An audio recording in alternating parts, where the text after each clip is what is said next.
नपलूस अंतर्गत आपल्या नागराळे अंगणवाडीमध्ये आज 10 ऑक्टोबर आपण ECC डे म्हणजे बाल शिक्षण योजना आहे आपली.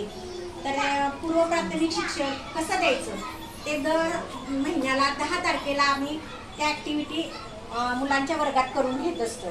तर आजची ॲक्टिव्हिटी काय होती तर आपलं मूल आहे, हे मूल कशा पद्धतीने तयार होत असते आणि त्या मुलाचा विकास आपण कशा पद्धतीने करायचा असतोय हे मी आज तुम्हाला मार्गदर्शन करणार आहे. तर त्यासाठी आपण आता एक ॲक्टिव्हिटी घेतली की मेंदूचं जाळं. आपण काय केलं, दोरा घेतला आणि ते जाळं विणलं. पहिल्यांदा काय केलं, विचार करून आपण त्या मेंदूचं जाळं विणलं. दुसऱ्यांदा काय केलं, आपण कसलाही विचार केला नाही त्या ॲक्टिव्हिटीचा आणि पटापटा आपण ते जाळं विणलं. पहिल्या जाळ्यात काय दिसलं, व्यवस्थितपणे ते आपल्याला जाळं विणलेलं दिसलं, बरोबर का?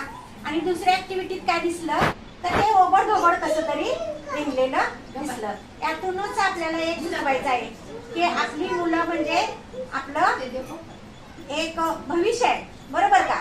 तर ते भविष्य, त्या मुलांचं भविष्य घडवायचं असेल तर त्या मुलांना वेळ देणं पालक म्हणून आपली जबाबदारी आहे. तर त्यासाठी आपण 1000 दिवस बाळाचे हे काय आहे तुम्ही म्हणा, तर 9 महिने गरोदर मातेचे आणि डिलिव्हरी झाल्यानंतरचा 2 वर्षापर्यंतचा कालावधी असा 1000 दिवस बाळाचे होता. 9 महिन्याचं किती, 9 ते 27 म्हणजे 270 दिवस आणि वरचे 730 दिवस, बरोबर का? 2 वर्षाचे 730 दिवस असं आपलं 1000 दिवस बाळाचे.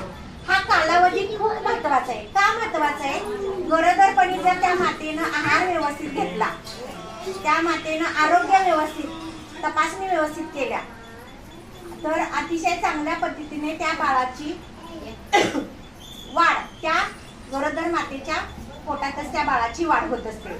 हे आपण वारंवार प्रत्येक महिन्याला गरोदर माता ओटीपर्यंत कार्यक्रम असतो किंवा आपला पोषण माह असतो त्यावेळेला मी मार्गदर्शन करत असते. तर अतिशय चांगल्या पद्धतीने गर्भातच वाढवत असते. डिलिव्हरी झाली की आपण 1 तासाच्या आत स्तनपान केलं पाहिजे.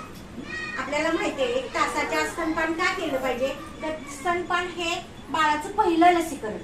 आपण म्हणतो की दूध येत नाही किंवा दूधच आलेलं नाही, 3 दिवसांनी येतं, आपली परंपरा आहे. तर तसं काही नसते. निसर्गानं दिलेली एक मातेला देणगी आहे आईचं दूध, ते नैसर्गिक आहे. तर ते निसर्गानं तेवढं बाळाला पुरेल असं दिलेलं असतं.